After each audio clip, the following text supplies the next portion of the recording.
dari kelas R004. Di sini saya ingin mengumpulkan sebuah video pengajaran untuk memenuhi tugas akhir semester dari salah satu mata kuliah Bina Studi yang saya ikuti. Baiklah, tanpa mengulur waktu yang banyak, kita saksikan. Selamat pagi anak-anak sekalian. Bagaimana kabarnya hari ini?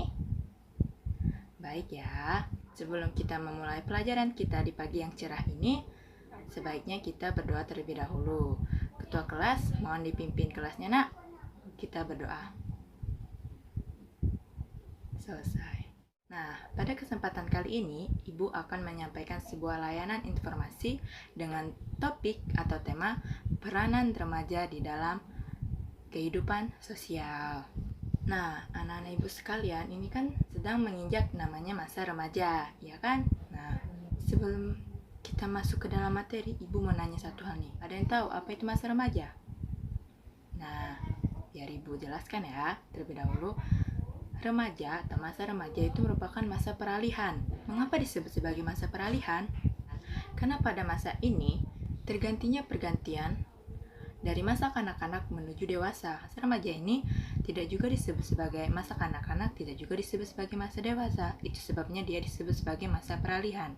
Dengan kata lain, masa pergantian dari anak-anak menuju dewasa. Selain itu, masa remaja ini pula merupakan masa muda yang berapi-api. Mengapa Ibu katakan berapi-api? Karena pada masa remaja ini adalah masa di mana kalian memiliki potensi yang begitu banyak, yang begitu besar dalam mengembangkan negara Indonesia kita tercinta ini. Perkembangan generasi muda diarahkan untuk mempersiapkan penerus perjuangan bangsa dan pembangunan nasional. Nah, jadi kalian-kalian ini yang masih dalam masa remaja ini itu akan diarahkan untuk mempersiapkan penerus dalam pembangunan nasional Indonesia, negara kita. Bagaimana caranya? Yaitu dengan memberikan kalian bekal keterampilan, jiwa kepemimpinan, kesegaran jasmani, daya kreasi, jiwa patriotisme, idealisme, kepribadian, dan budi pekerti yang luhur. Nah, itu sebabnya kalian ini diberikan sebuah ajaran untuk membentuk jiwa-jiwa kepemimpinan dalam kalian, jiwa-jiwa kreasi dalam diri kalian, jiwa-jiwa patriotisme, kepribadian baik, untuk dapat meneruskan negara kita ini, untuk dapat membangun nasional bangsa kita ini. Makanya itu mengapa Ibu katakan bahwa remaja merupakan masa yang berapi-api, masa muda yang penuh akan potensi. Kalian ini dituntut untuk meningkatkan, mengeluarkan segala potensi kalian untuk dapat memajukan Indonesia. Karena begitu besarnya peranan remaja dalam pembangunan bangsa dan negara, untuk itu remaja dituntut untuk dapat berperan sesuai dengan perannya dalam kehidupan sehari-hari. Maka dari itu, dalam mengembangkan peranannya, remaja memerlukan orang lain, sama seperti ya manusia pada umumnya kan. Manusia adalah makhluk sosial yang pasti membutuhkan orang lain, membutuhkan interaksi antara orang lain, komunikasi dalam mengembangkan dirinya. Remaja pun begitu. Dalam memenuhi perannya, tentunya mereka harus menjalin interaksi yang baik, membuat komunikasi yang baik agar dapat membentuk perannya. Nah, jadi disinilah Ibu akan menjelaskan apa saja peranan remaja di dalam kehidupan sosialnya. Pertama akan Ibu mulai dari peranan remaja dalam keluarga. Nah, yang pertama yaitu berperan aktif dalam menjaga nama baik keluarga.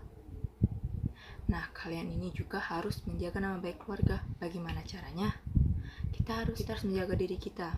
Harus menjadi anak yang baik. Tidak boleh nakal, tidak boleh melakukan kegiatan senonoh yang buruk. Kita harus berperilaku baik. Dengan begitu kita dapat menjaga nama baik keluarga kita. Lalu kedua yaitu membantu meringankan pekerjaan orang tua. Nah, di sini Ibu mau nanya, kalian kalau habis makan piringnya langsung dicuci atau enggak? Atau masih menunggu orang tua kalian menyuci? Nah, itu nggak boleh ya. Kita juga harus membantu meringankan pekerjaan orang tua. Dari mana? Caranya ya kita bisa membantu menyapu rumah, menyapu halaman, membersihkan jendela, mengelap-ngelap.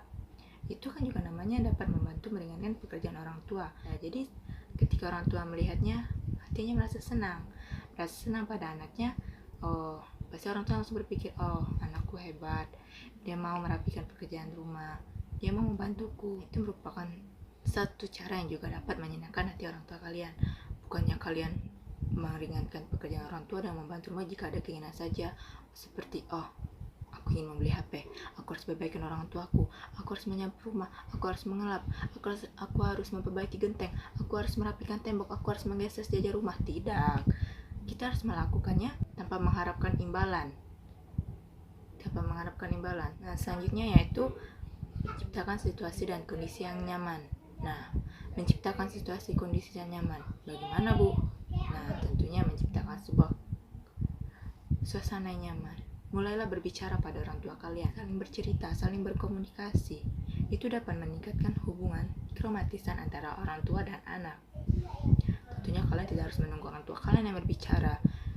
Orang tua kalian diam, kalian juga ikut diam. Nah, itu tidak. Kalian juga harus bisa mengeluarkan sebuah komunikasi untuk mempererat hubungan. Nah, komunikasi itu tidak harus dilakukan oleh orang tua kalian saja. Jika kalian merupakan anak pertama atau anak terakhir yang memiliki kakak atau saudara lainnya, kalian juga harus berbicara pada adik kalian, berbicara pada kakak kalian, harus mengeratkan hubungan kalian agar terciptanya sebuah suasana yang nyaman, tidak canggung-canggung. Masa iya adik sama kakak menyapa saja tidak mau, salam saja tidak mau? Nah, itu tidak boleh. Jadi kalian itu sebagai remaja, peran dalam keluarga itu harus menciptakan suasana yang nyaman. Lalu yang kedua yaitu peranan remaja dalam kehidupan sekolah. Nah, seperti kalian ini, seorang siswa di sekolah, apa saja sih peranan remaja kalian dalam sekolah? Nah, yang pertama, ikut menjaga keamanan dan ketertiban sekolah. Ibu tanya nih sama sekalian, ketika upacara berlangsung, barisan kelas kalian rapi tidak? Tertib tidak? Nah, itu merupakan contoh awal dalam membentuk ketertiban. Saat proses pembelajaran kita pada hari ini, kalian semua tenang, mendengarkan ibu berbicara. Nah, ini namanya ketertiban. Nah, menjaga keamanan itu bukan berarti kalian harus berdiri depan pagar, memakai seragam satpam dan mengintai mana nih sebuah kejahatan yang berlangsung. Tidak, tentu saja tidak. Yang namanya menjaga keamanan dengan cara kalian tidak berkelahi. Sekolah yang aman adalah sekolah yang tentram, sekolah yang murid-muridnya dapat berhubungan dengan baik, memajukan dan meningkatkan prestasi sekolah dengan belajar yang bersungguh-sungguh. Nah, tentunya alasan lain kenapa kalian bersekolah, kenapa kalian disekolahkan, yaitu adalah untuk meningkatkan prestasi kalian, meningkatkan daya pikir kalian, meningkatkan kemampuan kalian, baik itu dalam bidang pelajaran maupun tidak. Nah, dalam hal ini, peran kalian itu juga adalah meningkatkan prestasi sekolah dengan cara belajar bersungguh-sungguh. Jadi kalian itu tidak hanya belajar, hanya sekedar belajar, tapi kalian juga dituntut untuk meningkatkan prestasi sekolah. Selanjutnya yaitu menjalin kerjasama dan menjalin hubungan yang baik dengan sesama. Bisa itu antara murid dan guru, bisa itu antara teman sebaya, bisa itu antara dengan penjaga kantin, Pak Satpam. Kita harus menjalin hubungan yang baik di sekolah. Menjalin hubungan baik, menjalin kerjasama yang baik. Tidak hanya waktu mencontek saja, waktu ujian saja. Ayo kita kerjasama. Nomor 1 apa, nomor 2 apa. Tidak hanya menyontek saja kalian harus bekerja sama. Kerjasama itu harus dibentuk secara baik, mengembangkan kreativitas kita sesuai dengan bakat dan minat kita. Nah, yang selanjutnya itu adalah peranan remaja dalam lingkungan masyarakat. Selain dalam lingkungan keluarga, dalam sekolah, pastinya kalian juga harus ikut berperan dalam masyarakat. Apa saja perannya? Yaitu pertama, menjadi pemuda dan pemudi yang aktif dalam menjaga ketertiban dan keamanan lingkungan. Sama seperti di sekolah tadi, di lingkungan kita juga harus menjaga ketertiban lingkungan kita. Kita harus menjaga keamanan lingkungan kita. Yang kedua itu menjaga kebersihan lingkungan. Nah, ini sebenarnya tidak hanya di masyarakat saja, tapi dimanapun kita berada, kita harus menjaga kebersihan lingkungan. Baik di keluarga, baik di sekolah, baik di masyarakat, kita harus menjaga kebersihan lingkungan. Jangan membuang sampah sembarangan, mentang-mentang jalan sepi, orang tidak ada sampah, makanya kan tinggal kalian hempaskan saja di sana. Tidak, kalian harus membuang sampah pada tempatnya. Mungkin kalian berpikir, oh dia saja membuang sampah sembarangan, kenapa aku tidak boleh? Nah, itu sebuah pemikiran yang buruk. Kalian tidak boleh berpikir seperti itu. Jika orang lain melakukan kegiatan sebuah contoh yang buruk, seharusnya kalian tidak menirunya, malah kalian harus menegurnya. Hei, sekarang buang sampah sembarangan, buanglah sampah pada tempatnya, jangan buang sembarangan. Nanti dari sampah yang terbuang sembarangan itu dapat membuatkan bencana alam, seperti yang kalian ketahui, banjir. Belum lagi tidak hanya banjir, tapi bau sampah itu juga dapat membuat lingkungan menjadi tidak higienis, tidak bersih. Nah, terus itu ikut membangun desa atau kota tempat kita tinggal dengan cara mengembangkan kreativitas dan kemajuan.